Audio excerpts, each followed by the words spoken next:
Paul écrit à l'église d'Éphèse et dit de revêtir l'armure de Dieu parce que tu es sous attaque. Il n'y a personne dans cette pièce qui ne soit constamment sous attaque. Quel que soit votre degré de bénédiction, quel que soit votre degré de succès, quels que soient vos accomplissements, quel que soit votre état de santé, quel que soit votre niveau de productivité, quelque part dans votre vie, vous êtes soit attaqué, soit sur le point de l'être dans un domaine de votre vie. Et Dieu vous dit, je vais vous bénir, mais vous devez vous préparer à la bataille pendant que vous recevez la bénédiction. À chaque bénédiction, il y a une bataille. J'oserais même dire que plus la bénédiction est grande, plus la bataille est grande. L'ennemi n'enverrait pas un tel niveau de bataille contre vous s'il n'y avait pas ce niveau de bénédiction devant vous. Le niveau de bataille auquel vous faites face est une indication du niveau de bénédiction que vous allez recevoir. Aucun voleur ne cambriole une maison vide. Personne n'arrache le sac d'une femme, sachant qu'il n'y a rien à voler à l'intérieur. Si vous êtes attaqué, il y a quelque chose à gagner. Dans Éphésiens chapitre 6, verset 11, la Bible dit « Revêtez-vous de toutes les armes de Dieu, afin de pouvoir tenir ferme contre les ruses du diable. » Aux tactiques, elle dit de tenir ferme. Donc, vous êtes vêtus pas pour courir, mais pour être prêt à ne pas céder la place ou le territoire à l'ennemi. Pour ne pas perdre ce qui est à toi. Il va falloir que tu sois prêt, que tu uses de toute ta volonté, de toute ta force, de toute ta puissance, de ton intensité, que tu uses de tout pour tenir ferme. La première étape est à toi. Vous devez faire cela. Arrêtez de demander à Dieu de vous maintenir si vous n'avez pas la volonté de rester ferme. Vous devez vous investir dans tout ce que Dieu vous a donné et tout faire pour tenir. Vous n'arriverez pas à la deuxième étape tant que vous n'aurez pas fini avec la première. Et puis, en nous équipant pour la bataille, il nous offre le casque du salut. Combien est-il important de protéger votre tête? Les armes de notre combat ne sont pas charnelles, mais puissantes par Dieu pour abattre les forteresses. Regardez comment nous devons nous battre pour abattre les forteresses. Renverser les imaginations et tout ce qui s'élève contre la connaissance de Dieu. Que sais-tu de Dieu? Tu sais que tu es guéri, mais les symptômes viennent te convaincre que tu ne l'es pas. Tu sais que tu es libre et l'ennemi vient contre ta liberté pour te convaincre que tu n'as pas ce que Dieu t'a déjà donné. La Bible appelle cela une attaque des imaginations. Vous êtes combattu par des imaginations, des ombres et des fantômes. Certains d'entre vous êtes stressés à mort par des si, des peut-être. Vous avez été poignardés par des suppositions. Vous allez au lit avec des fantômes, avec des peut-être, avec des suppositions. J'ai entendu et j'ai senti et vous vous réveillez fatigué le matin parce que vous avez peut-être dormi, mais vous ne vous êtes pas reposé parce que tout au long de votre sommeil, vous vous êtes battu. La Bible dit que le casque du salut protégera votre tête. La tête parle aux dirigeants. La tête parle au gouvernement. La plupart des gens vivent leur vie avec le cœur et non la tête. Ils sont tellement absorbés par ce que le cœur ressent qu'ils ne prennent pas en compte ce que la tête pense. La plupart des gens sont guidés par leurs émotions. Ils ont une expérience émotionnelle dans un combat mental. Dire à l'ennemi ce que vous ressentez n'a rien à voir avec ce que vous savez. Les vraies décisions qui font avancer votre vie ne sortent pas de vos émotions, elles sortent de votre tête. Les vraies opportunités que Dieu vous offrirait doivent sortir de votre tête et non de vos sentiments. Il y a tellement de gens qui sont si abstraits et qui avancent au jour le jour en fonction de leurs émotions et de leurs peurs.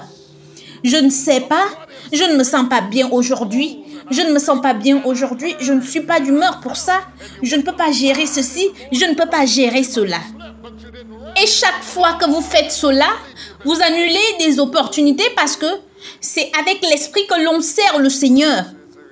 Une personne qui ne fonctionne pas avec sa tête est une personne sans discipline. Une personne qui agit totalement en fonction de ses émotions est exemptée des grandes opportunités de la vie. Parce que vous renoncez à ce que Dieu vous a donné à cause de ce que vous ressentez. Avec de telles attitudes, vous allez avorter ce que Dieu vous a donné à cause de vos sentiments. Dieu n'a pas promis que nos sentiments seront établis sur les faits. Combien d'entre nous vivons sur la base de ce que nous pensons? Parce que nous n'avons pas séparé ce que nous ressentons de ce que nous savons. Vous ne pouvez pas travailler avec de telles personnes parce que si je critique votre travail, ça ne voudrait pas dire que je vous critique. Tu dois être capable de contrôler tes sentiments. Moi, je n'ai pas le temps de contrôler tes sentiments. Je veux que tu corriges le problème et que tu reprennes le travail. Ce n'est pas un problème personnel. Si tu fais bien le travail, alors je l'approuve. Savez-vous ce que Dieu a dit à Caïn? Pourquoi es-tu jaloux d'Abel? Si tu ne fais pas bien, je ne te recevrai pas, a-t-il dit. Je ne suis pas contre toi, Caïn. Je suis contre ce que tu as fait.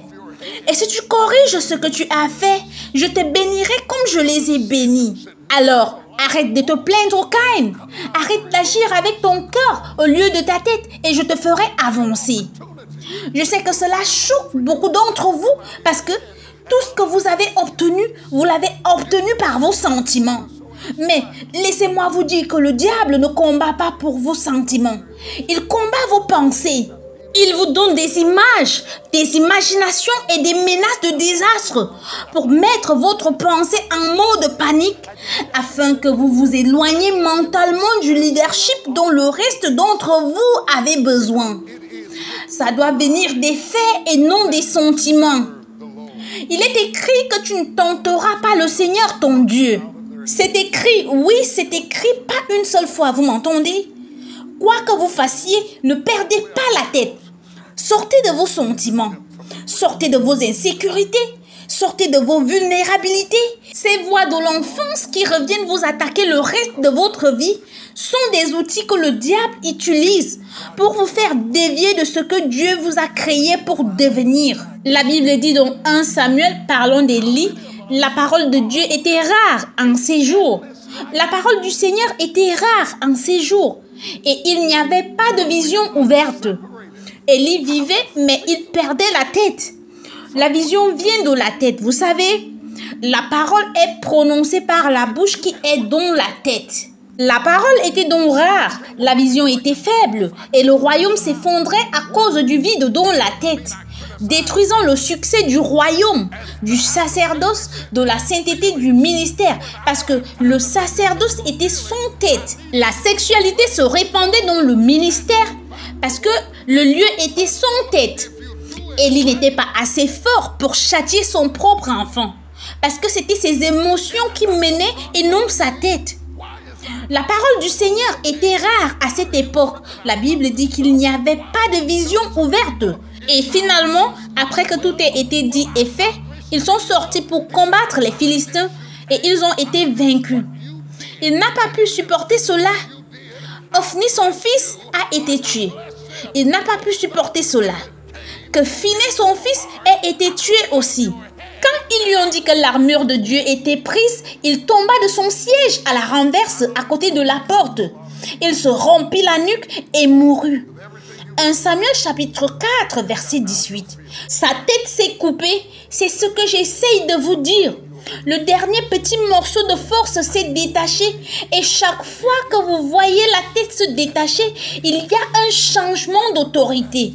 Élie a perdu sa tête, Samuel a été élevé parce que la décapitation de la tête est le retrait du leadership. Êtes-vous un royaume sans roi? Êtes-vous si occupé à gérer vos relations émotionnelles au point où vous n'avez pas l'énergie de penser les pensées dont vous avez besoin pour aller là où vous devez aller? Es-tu si occupé à gérer tes émotions et celles des gens autour de toi, essayant de leur faire ressentir ce que tu ressens, vouloir ce que tu veux au point où tu ne progresses pas dans la vie parce que tu diriges avec ton cœur et non ta tête? Tu peux pleurer à ta façon, tu peux gêner à ta façon sans que cela ne change ta vie. La définition de la folie est de continuer de faire la même chose en s'attendant à des résultats différents. Alors, pourquoi fais-tu ce qui ne marche pas? Si lui tourner autour ne marche pas, pourquoi continues-tu à le faire? Si lui donner la paix d'esprit n'a pas marché durant les 15 premières années, ne serait-il pas temps maintenant de changer de stratégie? Pourquoi sommes-nous fidèles dans l'inefficacité? Nous sortons dans l'efficacité, mais nous nous marions dans l'inefficacité. Nous visitons l'efficacité pour un week-end le dimanche dans un message de motivation ou alors dans un programme de télévision spécial. Nous aimons la visiter, mais nous sommes mariés à des habitudes qui sont inefficaces et nous sommes fidèles à des choses dont nous savons qu'elles ne fonctionneront pas, mais juste parce que c'est ce que l'on ressent. Prenez-le avec vous, le casque du salut. Élie a perdu la tête et le pouvoir a changé. Et la parole a changé. Et chaque fois que celui qui était au pouvoir perd la tête, celui qui est en bas monte au pouvoir. L'armure de Dieu s'en est allée. La gloire s'en va parce que la tête est partie. Je vous ai dit que l'onction vient sur la tête. S'il n'y a pas de tête, il n'y a pas d'armure. Élie s'est brisé le cou auparavant longtemps parce que l'armure ne se pose que sur une tête avec des pensées claires. Si j'étais le diable, je ferais tout ce que je peux pour que votre tête soit embrumée, pour que votre esprit soit lié, pour que vos émotions gouvernent votre tête au point que vous ne puissiez même pas avoir de pensées claires. Tu induis ma tête et ensuite ma coupe déborde. Ma coupe ne peut déborder que si ma tête est ointe avec de l'huile. Ma coupe ne reçoit que les résidus de ce que ma tête a reçu en premier. Jean-Baptiste prêche dans le désert. Il est différent de son père. Son père était un prêcheur d'église. Il prêchait dans les synagogues. Jean-Baptiste prêchait dans le désert. Son père portait des vêtements de prêtre. Jean-Baptiste portait des poils de chameau. Alors qu'il se nourrissait des sauterelles et du miel, il prêchait plus efficacement dans le désert que son père dans le temple. Il se débrouillait très bien. Et puis il a dit quelque chose dans Jean chapitre 3 verset 30.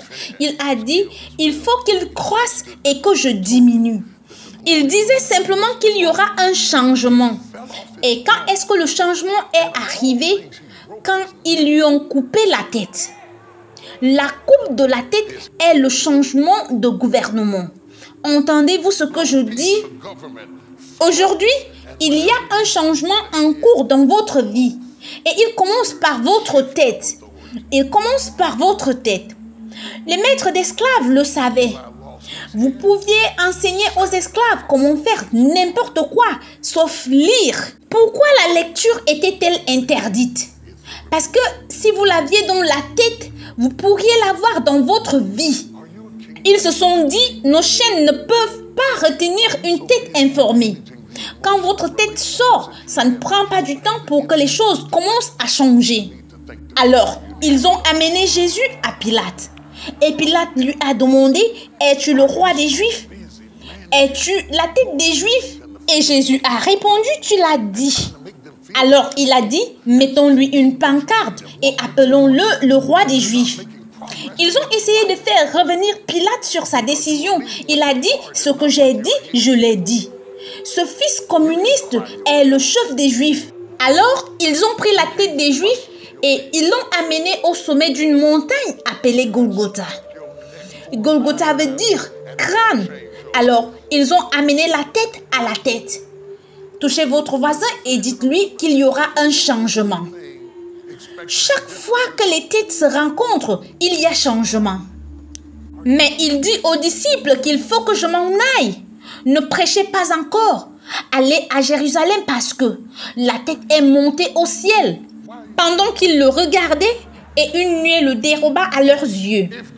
Et comme ils avaient les regards fixés vers le ciel pendant qu'ils s'en allaient, voici deux hommes vêtus de blanc leur apparurent et dirent, « Hommes galiléens, pourquoi vous arrêtez-vous à regarder au ciel? Ce Jésus qui a été enlevé au ciel du milieu de vous reviendra de la même manière que vous l'avez vu allant au ciel. Dites à quelqu'un qu'il reviendra. » il reviendra.